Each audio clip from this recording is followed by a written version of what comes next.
Ok, Jacques chapitre 1, verset 2. Jacques chapitre 1, verset 2. Merci encore, Pasteur Georges, pour ce magnifique message sur la gloire de Dieu. On va continuer à en parler. Jacques 1, 2. Mes frères, regardez comme un sujet de joie complète les diverses épreuves auxquelles vous pouvez être exposés. Sachant que l'épreuve de votre foi produit la patience, il faut que la patience accomplisse parfaitement son œuvre, afin que vous soyez parfaits et accomplis, sans faillir en rien.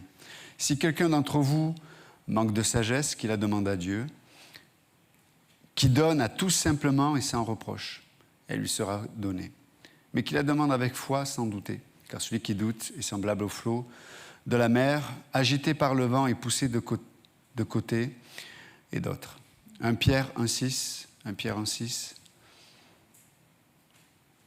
C'est là ce qui fait votre joie.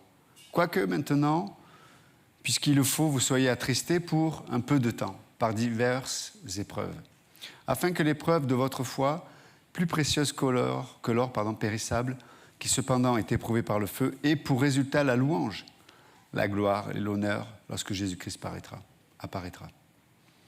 Seigneur notre Dieu, merci encore de venir parler à nos cœurs ce soir, que nous puissions entendre ce que ton esprit veut nous dire. Et voilà, que nos cœurs soient bien disposés. Aide-nous à incliner nos raisonnements, nos émotions peut-être, des fois nos expériences, peut-être les bonnes comme les moins bonnes, pour pouvoir être cette page dans laquelle tu peux imprimer ton amour, ta sagesse et la réalité de ta présence. Dans le nom de Jésus, nous prions. Amen. OK. Donc, ce soir, on va parler de l'épreuve. Quel est le sens de l'épreuve? Et j'ai bien aimé ce que Pasteur Georges vient de partager sur la gloire de Dieu. Et pourquoi? Parce que la gloire de Dieu s'est révélée de façon pleine, efficace, dans la personne de Jésus-Christ. Il est la manifestation accessible de la gloire de Dieu pour l'être humain. Et donc, si quelqu'un cherche la gloire de Dieu, il cherche la personne de Christ. Si nous cherchons la personne de Christ, Dieu veut la révéler dans la réalité du fait que nous avons reçu son esprit et que nous sommes une nouvelle créature en Jésus-Christ. Donc, chaque fois que Dieu, à travers les épreuves, révèle Jésus-Christ, il révèle sa gloire. Vous me suivez? Donc, celui qui cherche la gloire de Dieu, il faut qu'il accepte le processus qui amène à la révélation de cette gloire. La gloire de Dieu ne se trouve pas dans l'homme. Elle ne se trouve pas dans la pensée de l'homme. Elle ne se trouve pas dans la sagesse de l'homme. Elle ne se trouve pas dans les émotions de l'homme. Elle ne se trouve pas dans l'expérience de l'homme. Elle se trouve en Jésus-Christ et en Jésus-Christ seul. Donc, tu veux la gloire de Dieu? Le mot gloire, on sait, c'est le mot poids. Le mot, ça parle d'un poids. Le mot doxa, c'est le poids. C'est quelque chose qui a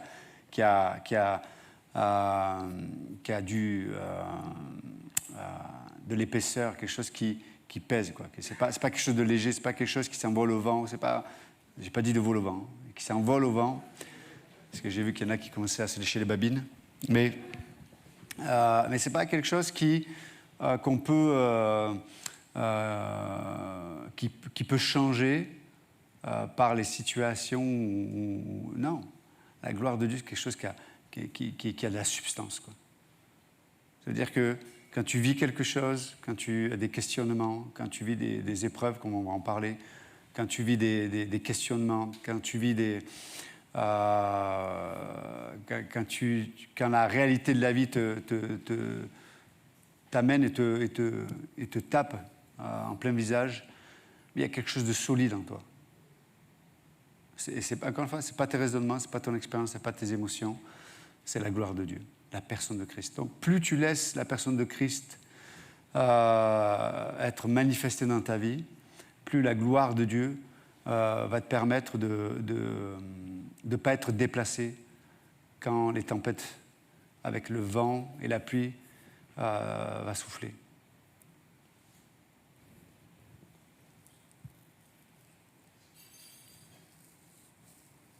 Donc là, on a lu ensemble que les deux parlent de l'épreuve. Et dans l'Écriture, l'épreuve, il y a un parallèle, c'est dans le Saint-Testament notamment, ça parle du désert aussi, vous savez, le désert. Le désert qui fait que tu es dépourvu de ce qui est de ton environnement qui te semblait être indispensable. Et en même temps, le désert permet de t'amener à un point où tu réalises ce qui est réellement important. Donc dans le désert, ton écran plat, ça ne sert à rien. Vous êtes avec moi? Dans le désert, de savoir si tu as des chaussures à 100 ou 200 ou 300 euros, ça ne sert à rien. Dans le désert, que tu aies des boucles qui ont été faites par le meilleur coiffeur de Montpellier, ou que tu n'aies pas de cheveux, peu importe. Quoique, le soleil tape moins fort, il paraît, sur une chevelure épaisse qu'une chevelure non existante. Mais en tout cas, non, dans le désert, qu'est-ce qui t'importe? De boire et de manger. Oui ou non? Quand tu es dans un environnement où le manger et boire, le nécessaire est presque un superflu, tu perds la notion des réalités. Tu perds la notion des réalités. L'épreuve est là pour toujours nous ramener à qu'est-ce qui est réellement indispensable. Vous savez, le diable, il est malin. C'est pour ça que la Bible l'appelle le malin. C'est bien, vous suivez. Donc, le malin, parce qu'il est malin. Mais il est malin pour qui? Est-ce qu'il est malin pour Dieu? Non, il n'est pas malin pour Dieu. Mais il est malin pour nous, parce qu'on n'est pas Dieu. Vous avez compris le coup. Donc, il est malin, et donc, il crée un environnement, on appelle le cosmos, et le pasteur Tony en a parlé dimanche, mais il a créé un environnement qui allait remplacer le jardin d'Éden. Ça s'appelle le monde. Et ce jardin d'Éden est nourri de son arbre principal, qui est l'arbre de la connaissance du bien et du mal. Et au milieu de ce Éden satanique, il y a un arbre, l'arbre de vie. Mais il est interdit d'en manger. Tu n'as pas le droit de manger du fruit de l'arbre de vie. Autrement, tu vis. Le reste te fait mourir, mais si tu manges l'arbre de la vie, donc il est interdit de manger l'arbre de vie. Vous me suivez ou pas? D'accord, vous voyez que je fais l'histoire, mais à l'envers. Mais parce que c'est la réalité, en vérité, d'aujourd'hui. Et dans cet environnement, le diable veut que nous ne puissions pas voir la nécessité de manger le fruit de l'arbre de vie. Donc, il crée un environnement où ce qui est réellement important, ce qui a réellement de la valeur, à nos yeux, deviennent de moindre importance.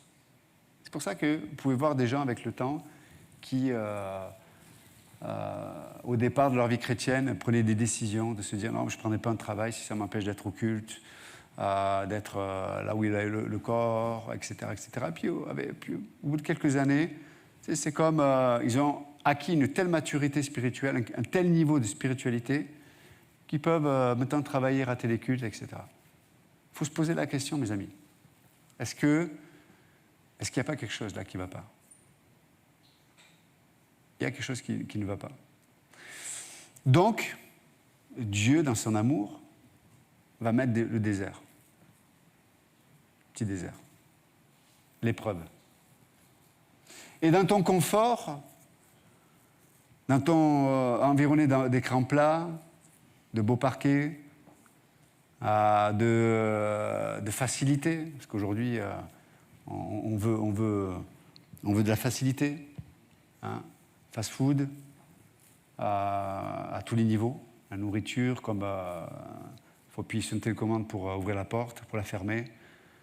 Bientôt, il faudra une télécommande qui nous déplacera pour pas qu'on marche, on ne sait jamais, on va se fatiguer. Ça existe pour les personnes âgées, vous savez, on fait des trucs, bon bref, c'est un peu le sujet. Mais bon.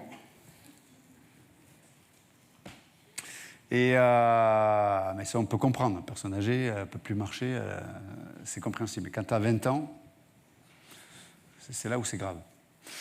Mais en tout cas, on est dans un environnement où, quelque part, l'eau, est-ce que ça a de la valeur, l'eau? On ouvre, on ferme, on tire la chasse 10 fois parce qu'on s'est mouché et qu'on a mis un petit bout de papier dans l'eau. Je me souviens quand je suis allé au Bénin il y a quelques années, là où on était, il n'y avait pas de l'eau tout le temps, je ne sais pas pourquoi d'ailleurs, mais de l'eau chaude, des fois, il fallait attendre que le soleil chauffe l'eau. Mais il n'y avait pas ce rapport aux énergies, on va dire, essentielles, il n'était pas le même qu'ici. Et en fait, tu vois les choses, tu ne les vois pas de la même façon. Bienvenue, est-ce que je mens? Merci. Il est béninois, donc il peut me corriger si je dis des bêtises. Et le rapport aux réalités n'est pas le même. D'accord? D'ailleurs, tu le vois, les enfants, moi je joue avec mon fils, il faut presque lui acheter des jouets toutes les semaines. Et puis il négocie bien, il est dur à en faire. Je vais le mettre je sais ce qu'il va faire dans l'avenir. Mais quand on était en Afrique, les gamins, ils jouaient avec des vieux pneus qu'ils trouvaient, des bâtons. C'est vrai. Alors peut-être il y en a qui ont des jouets, tout ça, mais en tout cas, le voisinage, les enfants jouent avec ça, en tout cas. Donc j'ai pas vu ailleurs, mais il y avait cette simplicité et tu les voyais se régaler même plus que nos enfants parce que moi, je vois mon fils, on essaie de lui apprendre, je dis, parce qu'il veut donc encore une fois des jouets chaque semaine. Mais il est jamais rassasié. Il est comme il est blasé. Tu achètes super jouets. La première demi-heure, il pense qu'à ça, il veut que ça, etc. Puis une heure après, tu reviens, le truc est par terre, c'est cassé. C'est quand même fou, quoi. Et nous, des fois, en tant que chrétiens, on est un peu à l'image de ça. C'est qu'on est tellement blasé par plein de choses que ce qui était important, on ne le voit plus comme important parce que c'est tellement accessible. Et paradoxalement, ce qui peut perdre la nature de la valeur, peut-être que donc des énergies essentielles pour vivre, la nourriture et l'eau, par exemple, ces réalités-là, elles peuvent malheureusement nous atteindre. Et du coup, on vient pas, on n'écoute pas. Et du coup, on peut venir à l'église, par exemple, en tant que consommateur. Ce n'est pas la pensée de Dieu. La pensée de Dieu, au rassemblement, c'est la communion. La communion des saints, la communion avec la Trinité. On a reçu le Saint-Esprit. Le Saint-Esprit attend cette unité entre le Père et le Fils et l'Esprit. Le Fils qui est manifesté dans le corps et dirigé par l'Esprit, la direction dans l'Église donne la volonté du Père. Et on sait que la volonté reflète la nature de la personne. Et il y a cette communion entre la Trinité. Et c'est ce qui plaît à Dieu, en vérité. C'est ce qui nourrit notre âme. Et l'épreuve, le désert, est un moyen pour nous amener à réaliser le manque du nécessaire. Le manque du nécessaire. Le manque du nécessaire. Vous savez, on peut venir à l'église, et si on a l'esprit de consommateur, c'est de dire, ok, j'espère que je vais entendre quelque chose qui va m'empêcher de mourir. Parce qu'il y a des situations où tu dis, dommage que je ne suis pas morière. Je ne trouve pas de travail, une identité vraiment pourrie, toujours de la négativité, je me morfonds dans mon passé, dans ma peur du futur. Je n'arrive pas à affronter les situations, à prendre des décisions. Je n'arrive pas à penser, je suis dans la confusion. Je suis toujours en train de méditer toute la journée, tout ce qui me manque, tout ce que j'ai en trop. Tu sais, on peut vivre une vie comme ça. Et je viens à l'église et je dis, mais ok, est-ce que je vais entendre quelque chose qui est en vérité ce qui peut nous guérir? C'est pas qu'on nous dise quelque chose qui m'empêche de mourir, mais c'est qu'on m'amène à la mort à moi-même. Parce que ce qui souvent fait que je médite toutes ces choses, c'est que je suis trop vivant encore. C'est ça en vérité le problème. Et donc l'épreuve que Dieu permet dans nos vies, elle est là pour éveiller ou réveiller à nouveau notre besoin de l'essentiel. Je sais que ce que je dis ce soir, il n'y a rien de nouveau, mais si je le dis, c'est que soit vous êtes dedans, soit Dieu veut que vous l'entendiez parce qu'il va vous y placer dedans. Donc écoutez bien.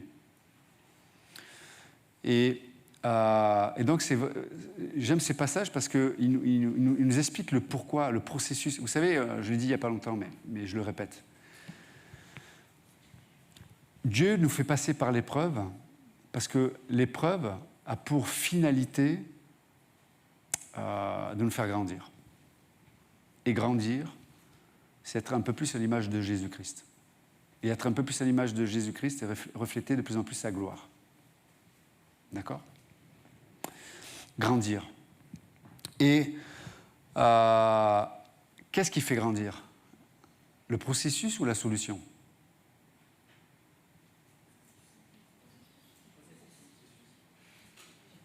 Je vous avais les yeux. Ok. Bon, c'est une forme interrogative, mais je n'attends pas votre réponse. C'est pour vous préparer à ma réponse à moi. Mais c'est bien, vous avez participé. Mais oui, c'est le processus, en vérité. Parce que si à chaque épreuve, il n'y avait pas de processus, mais seulement des solutions, on tournerait en rond, en vérité. Parce qu'on ne grandirait pas. Ce qui nous fait grandir, c'est le processus. Et la question, c'est comment est-ce que... Et c'est pour ça qu'on le disait il n'y a pas longtemps, la parole de Dieu, elle nous explique tout le sens de ce qui doit être vécu dans nos vies. Donc, pour que le processus nous amène à la croissance, il faut comprendre, à travers l'épreuve, l'opportunité de comprendre le sens que l'Écriture donne à ce que je vis. Et vous vous souvenez, on l'a dit aussi il n'y a pas longtemps, c'est que le mot hébreu pour sens, c'est-à-dire le sens de la vie, le sens de la valeur, le sens de quelque chose qui est important, c'est le même mot pour goût. C'est comme si on éduque des enfants, on veut leur inculquer le sens de la vie. Qu'est-ce qui est important, qu'est-ce qui doit être important pour eux. Mais pour leur inculquer le sens, ce n'est pas juste leur donner du savoir ou des informations. On inculque le sens, ou on éduque nos enfants à comprendre le sens de la vie en leur donnant le goût des choses. Donc, je peux enseigner mes enfants sur l'importance de la Bible, mais peut-être que ma vie n'a pas de goût. Mais, vous comprenez ce que je veux dire? L'enfant me regarde et me dit, mais si c'est ça le goût de la vie chrétienne ou de Dieu, honnêtement, j'en veux pas. Donc, mais qu'est-ce qui fait que on va imprégner ceux qui sont autour de nous du goût des choses? C'est l'épreuve. C'est l'épreuve. L'épreuve produit le sens et donc le goût. L'épreuve, le désert. C'est pour ça que c'est un passage toujours obligé, le désert. Maintenant, effectivement, ce que Dieu ne veut pas, c'est qu'on y fasse notre vie. Il y a des gens qui aiment faire leur vie dans le désert. Tu les écoutes, ils sont toujours dans l'épreuve. Mais tout le temps. Et il y a un problème. Parce que c'est comme s'ils sont dans un processus où là, pour le coup, il n'y a jamais de solution. Parce que le but du processus, c'est d'arriver à une finalité, non? Mais eux, jamais ils arrivent à la finalité. Tu les vois aujourd'hui, tu les vois dans 20 ans, c'est les mêmes. Ils ont toujours le même discours. La Bible dit quoi? Elle dit que dans le processus, il n'y a pas eu la foi. Pourquoi le peuple d'Israël est resté 40 ans dans le désert? À cause de leur incrédulité. L'incrédulité te fait rester, te fait avoir une vie désertique. J'aurais pu mettre un mot différent, bon, en tout cas, mais désertique, le désert.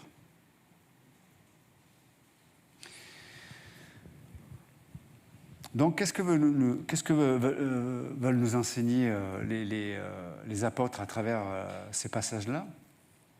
C'est que l'épreuve est là pour... Tu sais, c'est comme un appel d'air, l'épreuve. Elle initie quelque chose. Et l'épreuve est là pour révéler le domaine où tu dois grandir.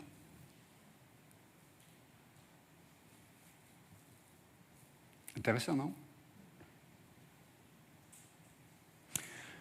Et le domaine où tu dois grandir, par définition, c'est le domaine où tu n'es pas mûr. Ça veut dire qu'il y a des domaines où on agit comme des enfants. Vous savez, quelqu'un qui n'est pas mûr, il n'a pas de recul par rapport à ce qu'il vit. Parce qu'il est tellement égocentrique, il est tellement centré sur son nombril.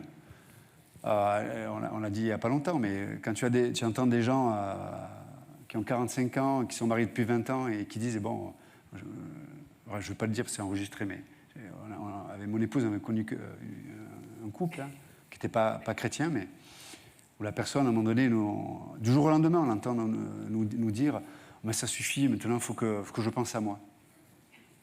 Ça suffit, j'ai trop donné, j'ai assez donné, il faut que je pense à moi. Donc un jeune de 14 ans nous dit ça, bon, je comprends, c'est la crise d'adolescence, elle se cherche, elle veut s'émanciper pour essayer de trouver son identité en dehors du contexte familial, etc. Mais là, à 50 ans, ça fait bizarre quand même. Puis les gens divorcent, commencent à vivre une vie où on essaie de s'accomplir et de rattraper le temps perdu. Alors, je vais traduire. On veut prendre le temps d'accomplir toutes nos envies. Alors, vous savez, on le disait, hein, il y a 2 crises dans la vie de l'être humain. Vous vous souvenez, on a dit 14-18 et 39-45. Il ne faut pas oublier ça, c'est important. Ce sont les 2 moments de crise. Et il paraît qu'il y a eu des guerres mondiales à ce moment-là. Mais en tout cas, en général, ça finit comme ça. Mais, donc, quand tu n'as pas eu 14-18, prépare-toi à avoir l'autre. Mais, donc, c'est important de comprendre que l'épreuve, elle est là pour introduire un processus qui va traiter le domaine où il y a un vide, où il y a un manque. Et le manque est là pour produire la concentration sur ce qui peut remplir ce manque. Donc l'épreuve, elle est là pour mettre le doigt sur mon manque et donc mon besoin de Dieu. Mon manque et mon besoin de la parole de Dieu. Mon manque et mon besoin de la solution de Dieu. Vous entendez? C'est le but de l'épreuve. Mais la finalité de l'épreuve, c'est la maturité. C'est pour ça qu'il dit que, afin que l'épreuve de votre foi, plus précieuse que l'or, produise la patience. Après, la patience produit ceci. Puis et il y a une finalité. Et on sait que la finalité, c'est quoi? C'est l'amour. Mais pourquoi l'amour? Parce que c'est Jésus-Christ. C'est Jésus-Christ. Mais, donc c'est pour ça que quand on vient à l'Église, Dieu amène les déserts dans nos vies, on vient à l'Église, on attend la solution. Mais peut-être que ce que tu vas entendre, c'est pas la solution, mais la provision pour le processus. Vous savez, qu'est-ce qui fait souffrir dans le processus? C'est qu'on n'accepte pas le processus. Quand tu acceptes le processus, vous savez, c'est pour ça que je prenais l'exemple du désert, mais le désert, c'était un passage obligé, on l'a dit, qui devait durer 11 jours pour Israël. Si tu l'acceptes, ça dure 11 jours. Si tu le refuses, tu vas finir ta vie dans le désert. Qu'est-ce que tu choisis? Qu'est-ce qu'on choisit? Est-ce que tu vas choisir passer ton temps à te plaindre, à jouer au jeu du bouc émissaire? Hein? Mon fils, pareil, il aime bien jouer à pareil, quand tu as des gens dans l'église qui sont adultes et qui font le pasteur, ma mère, ma grand-mère, hein, mon ancêtre, voilà.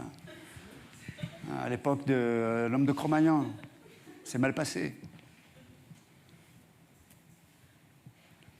Même mon fils, ça m'énerve, il dit papa, je dis arrête, papa, il y a papa, il est là, c'est bon. Mais des gens de l'église, là, et tu dis non, arrête, quoi. Non, ça m'énerve, ça. Ça m'attriste et ça m'énerve. Donc, tombe le moment où ça m'attriste, c'est mieux que le moment où ça m'énerve. C'est mieux. Mais voilà. Et donc, vous savez, moi, mais Dieu va amener le désert, Dieu va amener l'épreuve. Dieu va amener l'épreuve. Et on a besoin de ça. Et l'épreuve est là pour traiter ce que je refuse ou ce que j'ai refusé de traiter. Et on sait que l'épreuve va... Vous savez, grandir, ça demande... Je vais le dire comme ça. Grandir, ça demande de s'adapter. D'accord? Mais pour s'adapter, il faut un adaptateur. Vous avez déjà voyagé dans un pays qui n'ont pas les mêmes prises électriques que chez vous? Tu vas dans un pays, tu vas aux États-Unis, tu as ton téléphone, mais le meilleur téléphone. iPhone 13, 14. 14 plus. Ils se sont arrêtés à combien, là? À 18? Ça, c'est un modèle chinois, ça, parce qu'il n'existe pas, celui-là. Mais, on n'a rien contre les Chinois, évidemment, mais tu prends ton adaptateur, tu as le meilleur téléphone, je veux dire, il lit ta pensée, le téléphone. Donc tu ne le touches plus, il fonctionne tout seul. Tu l'amènes aux États-Unis. Tu as un rendez-vous important, je ne sais pas, un business de, je sais pas, 1 million d'euros. Tu arrives le dimanche, et le rendez-vous, il est lundi matin. Tu vas pour brancher ton téléphone, il est déchargé, évidemment, comme c'est toujours le cas, d'ailleurs. C'est toujours le cas. Tu as un moment important, tu as un coup de fil important, il est toujours déchargé. C'est bizarre. Il n'y a que moi ou oui, c'est tout le monde? Ah, ok, d'accord. Et là, tu le branches. Mais la prise n'est pas la même qu'en Europe. Ben, ton rendez-vous, tu vas le rater. 1 million d'euros. Pour un adaptateur. 5 euros.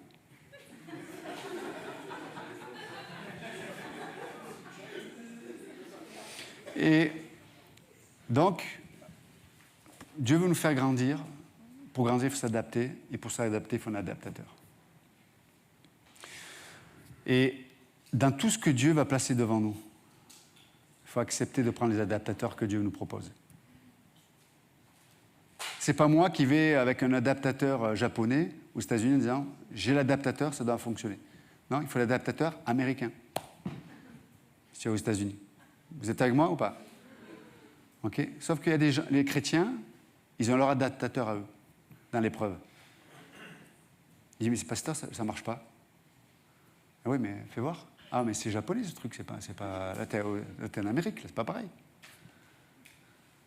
Ils n'adaptent pas. Ah, ma femme, je ne comprends pas, 20 ans qu'on est mariés, là on ne s'entend plus. Et c'est pas que tu ne t'entends pas aujourd'hui. C'est que vous avez jamais travaillé à la communication. C'est juste qu'aujourd'hui, tu le réalises. Vous n'avez rien préparé, vous n'avez rien créé, il n'y a rien. Et l'adaptateur, vous savez comment Dieu fait les épreuves?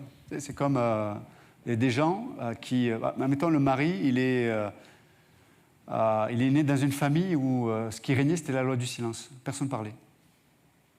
La mère ne parle pas, le père ne parle pas, tout le monde regarde la télé. Puis le gars, il se marie avec madame je parle.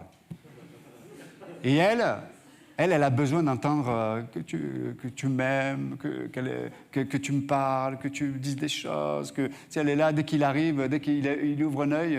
Tu sais, le gars, et du coup, le gars, quand il dort, même quand il ne dort pas, quand elle rentre, il fait semblant de dormir. Et puis quand elle le réveille, tu sais, tu fais encore semblant. Ah oui, non, mais en fait, le gars, il est réveillé depuis 1 heure hein, déjà. Mais bon, bref, c'est là où tu vois qu'on est des bons acteurs. Mais je vois qu'il y en a qui pratiquent ça, mais il se marie avec une femme qui elle aime parler, il faut parler, il faut parler. Qu'est-ce qu'il doit faire? Parler. Et pour parler, il doit mourir. Il doit mourir à son silence, je veux dire. Vous êtes avec moi. Donc, le gars, il est menteur. Écoute, comme un arracheur de dents. Vous savez, les arracheurs de dents, à l'époque, c'était les dentistes. Non, mais c'est vrai, c'est une histoire vraie. Au XVIIe siècle, les dentistes ou les apprentis dentistes, ils allaient sur la place du village, ils disaient, mais voilà, je vais enlever votre douleur de dents sans vous faire mal. Bon, les gars, ils arrivent avec des pinces plus grosses que mon bras. Bon, je veux bien, mais bon, c'est pour ça qu'on dit menteur comme arracheur de dents, parce que les gars, ils dégustaient pendant... Et il y en a qui y restaient, parce qu'il leur a enlevé la moitié de la gencive. Donc, bref. Donc, d'où l'expression, vous la connaissez. Mais bon, le gars, il est menteur comme un arracheur de dents. Et il se marie avec une femme, écoute, c'est Madame Vérité. Ou Madame, je mens plus que l'arracheur de dents. Et là, mes amis, si tu n'as pas l'adaptateur, ce n'est pas les dames qui m'ont volé. Donc je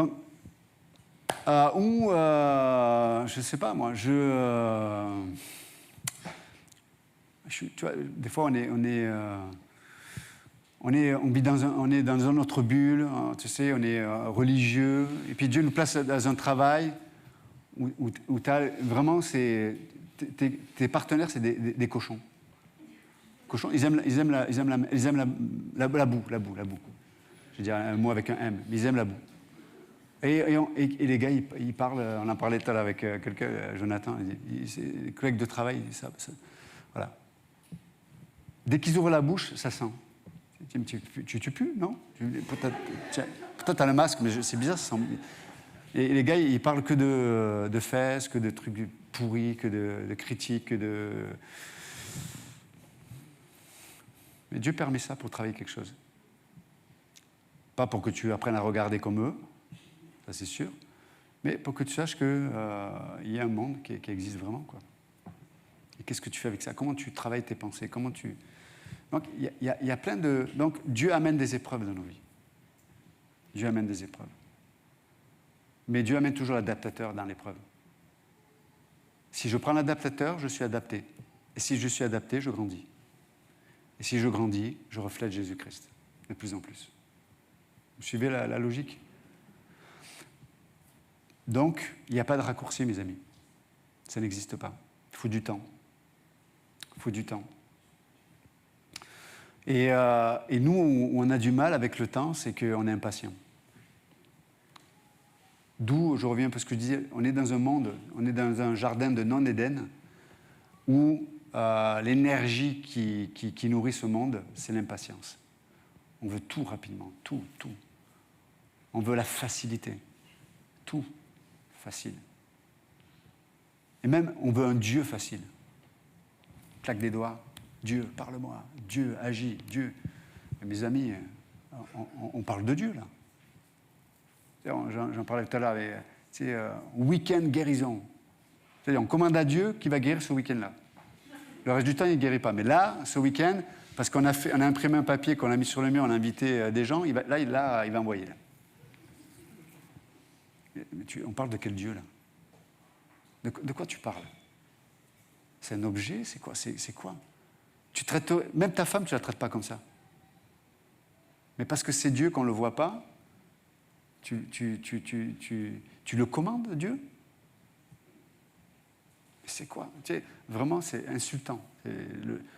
C'est vraiment les plus grands blasphémateurs de Dieu, c'est les chrétiens, des fois. C'est incroyable. Mais pour revenir donc il n'y a pas de raccourci, ce que je veux dire. Tu veux être guéri profondément, ou tu veux juste venir un week-end où on va te dire, on va prier pour toi, au nom de Jésus, tu es guéri. Émotionnellement, tu vas vivre une expérience. Mais est-ce que tu es guéri dans le fond là? Parce que les mêmes personnes qui disent je suis guéri, c'est les mêmes personnes qui ont besoin d'être guéries de la même façon une semaine après. Est-ce que Dieu fait les choses à moitié? Est-ce que Dieu, c'est un bleu? C'est pas ce qu'il fait, mince. Et entre parenthèses, est-ce que tu crois que Dieu se trompe des preuves te concernant? Il ne se trompe pas, Dieu. Il est le spécialiste. Il est le meilleur. Il n'y a pas de mieux, quoi. Donc, quand il t'amène quelque chose dans ta vie, à la livraison, il ne s'est pas trompé. Hein? Vous avez vu déjà des livraisons? Monsieur, c'est pour vous. Ah ben non, c'est pas ça. J'ai jamais commandé ça, moi. Faire du brushing, écoutez, ça va être compliqué, là. Non. Alors, certains ici disent, ah si, moi j'aurais aimé le brushing, mais bon. mais non, Dieu ne se trompe pas. L'épreuve que Dieu met dans nos vies, que Dieu permet dans nos vies, elle est adaptée. Elle est adaptée à ton besoin. Et elle est adaptée à ce qui va te faire grandir. Tu peux ne pas l'aimer, tu peux ne pas l'accepter, tu peux la critiquer, mais si tu l'embrasses, tu vas grandir. Tu vas grandir. Quand tu ne veux pas grandir, tu vas utiliser les artifices de l'ennemi pour te justifier. Mensonge, fuite, calomnie, critique, dépression, double dépression, culpabilité, mort, remords. C'est quand il y en a plusieurs de morts et remords. Non. Non. Ce que Dieu permet dans nos vies est adapté. Prenons l'adaptateur. Prenons l'adaptateur. Vous savez, il y a plusieurs formes d'épreuves. Et l'épreuve qui va s'adresser peut-être à nos émotions, peut-être intellectuellement. Vous savez, il y a comme des concepts ou des réflexions sur certains sujets on n'arrive pas à les gérer. C'est vrai, hein? Il y a des concepts. Et malheureusement, il y a des fois, quand on n'accepte pas certains... Tu sais, le concept de l'enfer. Vous avez déjà réfléchi à ça? Quand je dis le concept, c'est dans le sens biblique, c'est-à-dire que c'est la réalité de l'enfer. Vous avez déjà... s'il y en a qui sont claustrophobes ici, il y en a qui le sont? Je me souviens, Nicolas, quand on est allé faire avec... qui s'appelle... la Spaléo avec Machcourt, avec Stéphane. Bon, toi, tu ne pouvais pas passer, tu étais trop costaud. Mais moi aussi, j'étais trop costaud. Mais bon. Mais moi, je ne supporte pas ça. Tu étais Salem aussi? Il y avait Juliette, je crois aussi, non? Mais passer dans un trou où il n'y a que ma tête qui passe... Non. Bon, alors pourquoi pas si je voyais ce que... Mais là, tu ne vois pas. Il fallait faire le serpent, je ne sais pas quoi. Moi, je ne communie pas avec le serpent. Donc, avec Nicolas, on ne pouvait pas passer. Lui, il a essayé, hein, mais... la tête est passée, les épaules aussi, mais pas le reste. Mais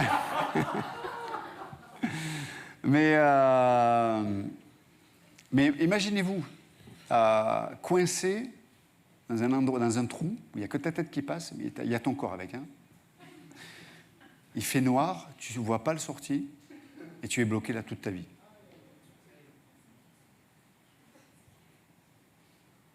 C'est l'enfer. Et quand tu n'acceptes pas les adaptateurs de Dieu, tu vas commencer à vivre l'enfer ici-bas.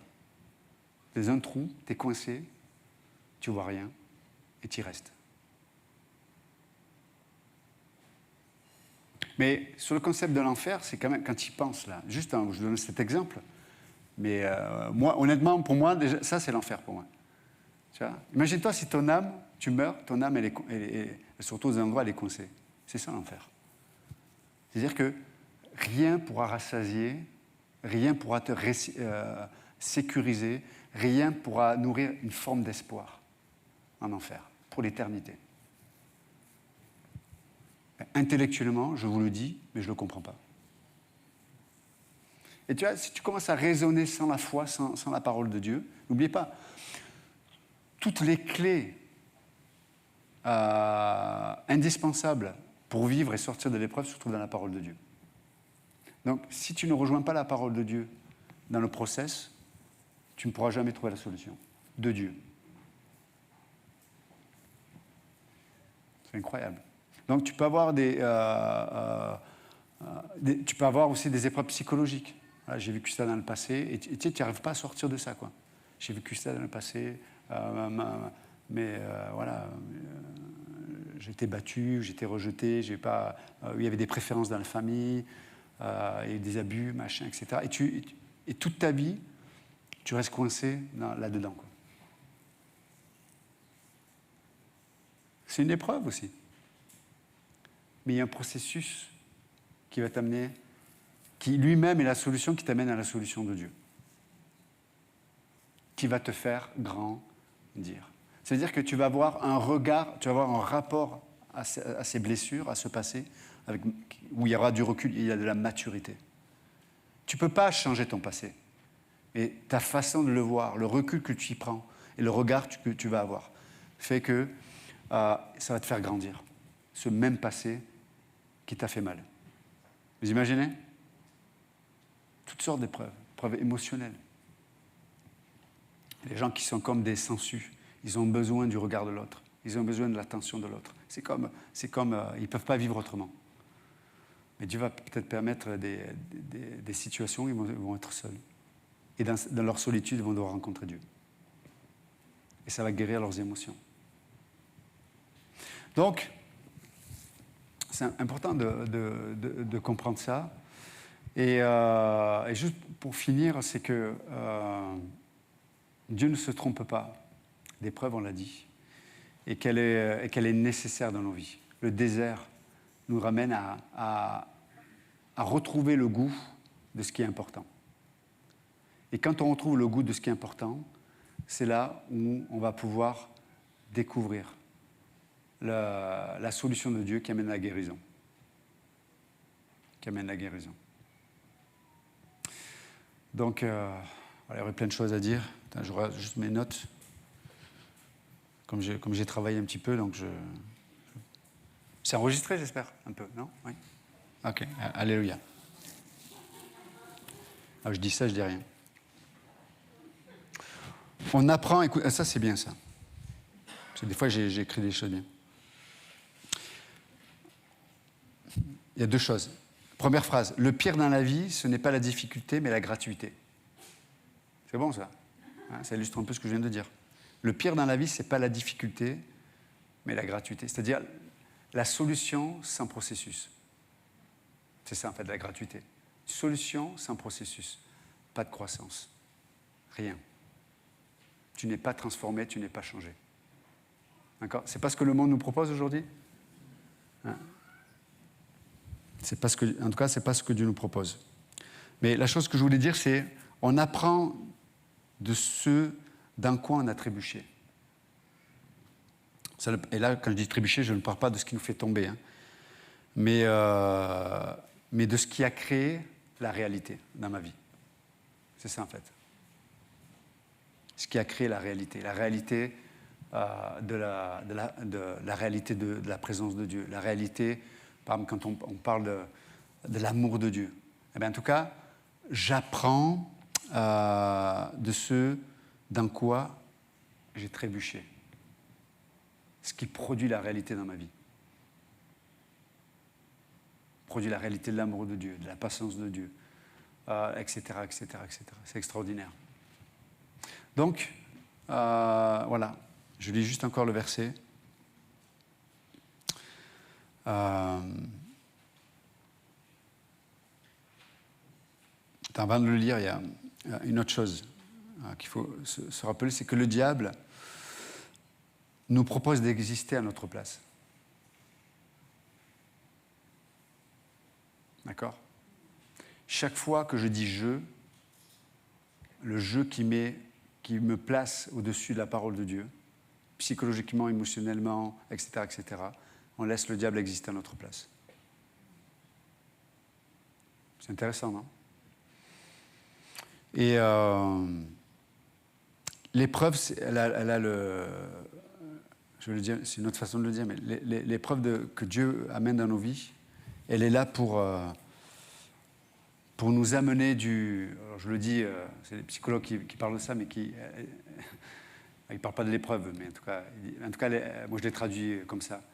Elle amène, elle transforme le potentiel en réalité.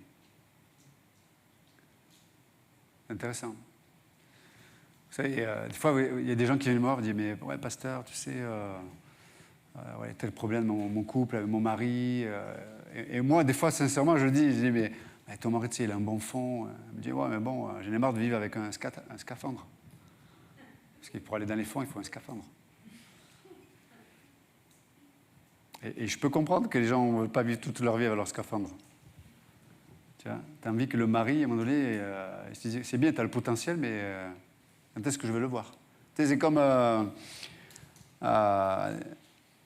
une femme qui dit, mais tu sais, pasteur, on ne me l'a pas dit à moi personnellement, mais c'est un auteur qui le dit, mais une femme qui vient voir un pasteur lui dit, mais je ne comprends pas, quand je me suis marié avec mon mari, il m'a dit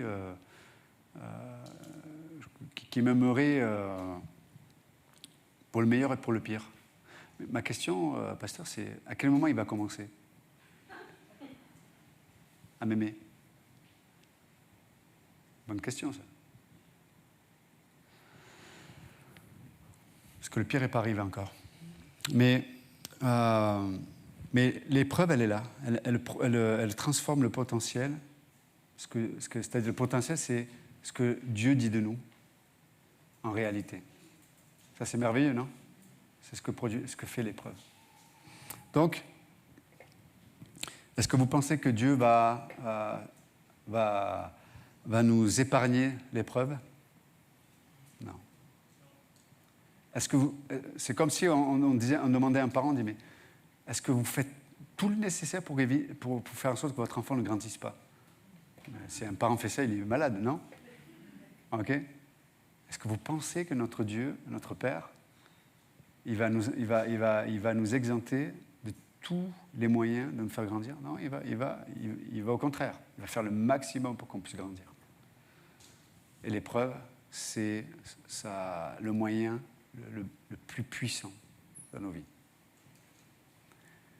Et je prie qu'ils ne produisent pas l'amertume, qu'ils ne produisent pas la rébellion, mais au contraire, ils produisent ce processus où, dans l'humilité, on va grandir et embrasser la solution de Dieu. Vous savez, quand on accepte le processus de Dieu, quand on accepte le processus dans l'épreuve, ben c'est là où on va avoir la capacité de voir la solution de Dieu. Parce qu'avant le processus, la solution de Dieu était inenvisageable. Je ne sais plus. Il y a des mots comme ça, je n'arrive jamais à le dire. C'est quoi? Voilà, c'est ça. Donc, c'est vrai ou pas? C'est comme... ça ne fait même pas partie de tes options. Puis il y a le processus, et puis à un moment donné, il y a des solutions qui commencent à apparaître comme une évidence.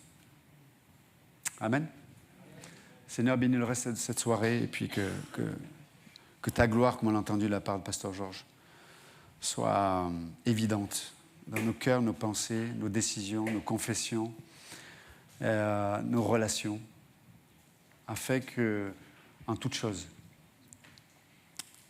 qu'au nom de Jésus-Christ, tout genou fléchisse, toute langue confesse que tu es Dieu. Dans le nom de Jésus, nous prions. Amen. Que Dieu vous bénisse.